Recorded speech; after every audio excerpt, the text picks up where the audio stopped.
November 24th, 1971. The night before Thanksgiving. As millions of Americans prepared for turkey dinners, football games, and family reunions, one man quietly boarded a flight from Portland, Oregon, to Seattle, Washington. He wore a dark suit, a thin black tie, and carried only a briefcase. His name on the ticket? Dan Cooper. But the world would soon know him as D.B. Cooper. At 2:58 p.m., Northwest Orient Airlines Flight 305 lifted off, just a short 30-minute hop north. The passengers had no idea they were part of history. Mid-flight, the man in seat 18C handed a note to flight attendant Florence Schaffner. She assumed it was just another flirtatious phone number. But when she slipped it into her purse, the man leaned close and whispered, "Miss, you'd better read that note. I have a bomb." Inside the briefcase, he showed her wires, red cylinders, and batteries. Calmly, he issued his demands: $200,000 in cash, 4 parachutes, and a refueling truck waiting in Seattle. The hours that followed were unlike anything America had ever seen. Passengers were released unharmed. The ransom was delivered. And then, somewhere over the cold forests of the Pacific Northwest, Cooper opened the rear stairs of the Boeing 727 and jumped. Into darkness, into a storm, into legend. Despite one of the largest FBI manhunts in history, D.B. Cooper was never found. Not alive, not dead, not even the parachute. Only fragments of clues remain. Who was he? Did he survive? Or is he still out there? Tonight, we uncover the man, the mystery, and the myth of America's most infamous Skyjacker. It began as nothing more than a rainy afternoon flight. November 24th, 1971. Northwest Orient Airlines Flight 305, a Boeing 727, was scheduled for a quick commuter run between Portland and Seattle. 36 passengers, 6 crew members, and one man who would change history. He looked ordinary, mid-40s, about 6 feet tall, neatly dressed in a business suit with a clip-on tie. He ordered a bourbon and soda before takeoff, paying in cash. Nothing about him drew suspicion, until he passed that folded note. Florence Schaffner opened it and froze. The words were simple, but chilling. "I have a bomb in my briefcase. I want $200,000 by 5 p.m. in cash. Put it in a knapsack. I want 2 front parachutes, 2 back parachutes. No funny stuff, or I'll do the job." The captain contacted air traffic control. The FBI scrambled agents to gather the ransom. The airline agreed to pay. Better safe than sorry. Meanwhile, Cooper remained calm, even polite. He allowed passengers to remain unaware, joking with the crew, paying his drink tab, and even offering to request meals for them once they landed. At 5:39 p.m., Flight 305 touched down in Seattle. True to his word, Cooper released all 36 passengers in exchange for the money and parachutes. The ransom, $200,000 in marked $20 bills, was delivered in a canvas bag. But Cooper's plan was not complete. With the passengers gone, he ordered the pilots and 3 crew members to take off again, this time heading toward Mexico City. His instructions were precise. Fly low, around 10,000 feet. Keep the landing gear down. Flaps at 15 degrees.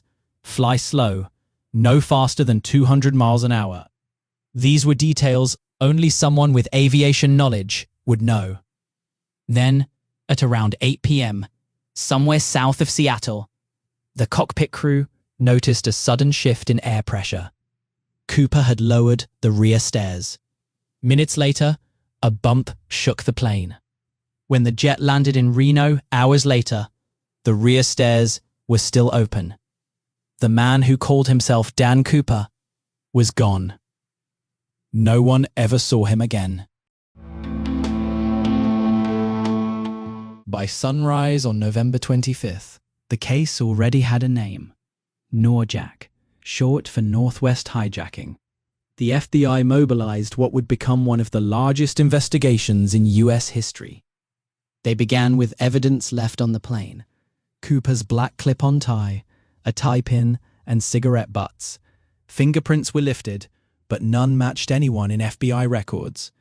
Witness sketches gave only a vague picture: middle-aged, dark hair, brown eyes, no accent, just an everyman face. The manhunt extended across Washington, Oregon, and beyond. Military helicopters searched the forests. Ground teams combed rivers and fields. Pilots retraced the flight path. Yet the terrain was brutal. Thick forests, freezing rain, and near total darkness on the night of the jump. If Cooper had landed there, survival seemed nearly impossible. Still, suspects began to pile up. Hundreds of names, from ex-convicts to disgruntled airline workers, and most intriguingly, Vietnam veterans with parachuting experience. One suspect, Richard Floyd McCoy, even hijacked a plane in a nearly identical fashion just months later. But investigators found key differences, and McCoy was later killed in a shootout with police. The biggest break came in 1980, 9 years after the hijacking. A boy named Brian Ingram discovered a bundle of decayed $20 bills along the Columbia River, north of Portland. The serial numbers matched the ransom, about $6,000 in total. But how did the money end up there? Did Cooper bury it and never return? Did it wash downstream? Or had he planted it as a decoy? The find only deepened the mystery. For decades, leads trickled in.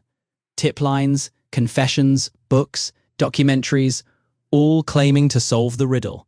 Yet none provided proof. By 2016, after 45 years of dead ends, the FBI officially closed the case. But in the public imagination, D.B. Cooper remained very much alive. Unlike most criminals, Cooper became something else, a folk hero.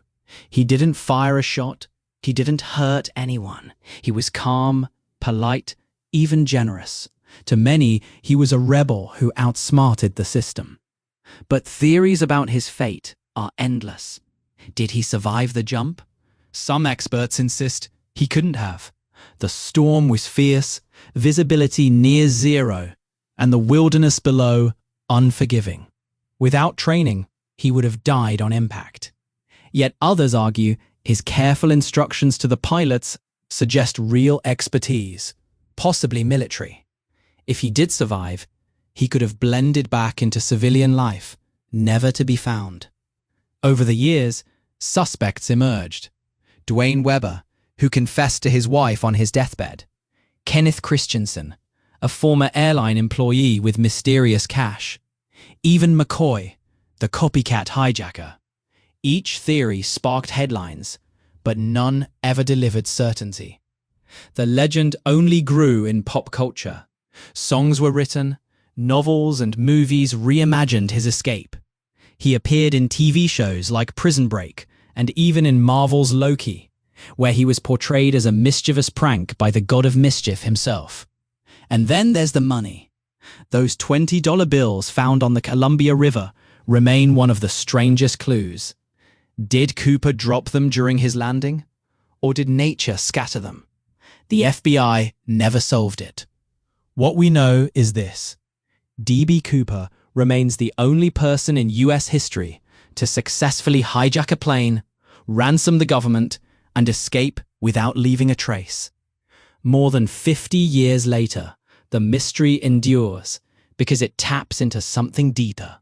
A man in a business suit, vanishing into the storm, has become an American myth, a symbol of defiance, possibility, and the unknown. D.B. Cooper didn't just disappear into the night. He disappeared into legend. And so the question lingers more than half a century later. Who was D.B. Cooper? Was he a desperate man chasing one last shot at freedom? A skilled professional who vanished with precision? Or just a ghost swallowed by the storm, his body lost forever in the forests of the Pacific Northwest? The FBI has closed the file. The evidence is fading. Witnesses have grown old, and many have passed away. Yet the legend refuses to die. Every so often, a new theory surfaces, a new suspect is named, and the story of D.B. Cooper takes flight all over again.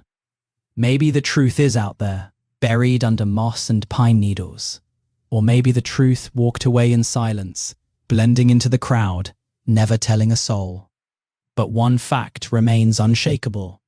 On that rainy night in 1971, a man in a suit and tie walked onto a plane and walked off into history.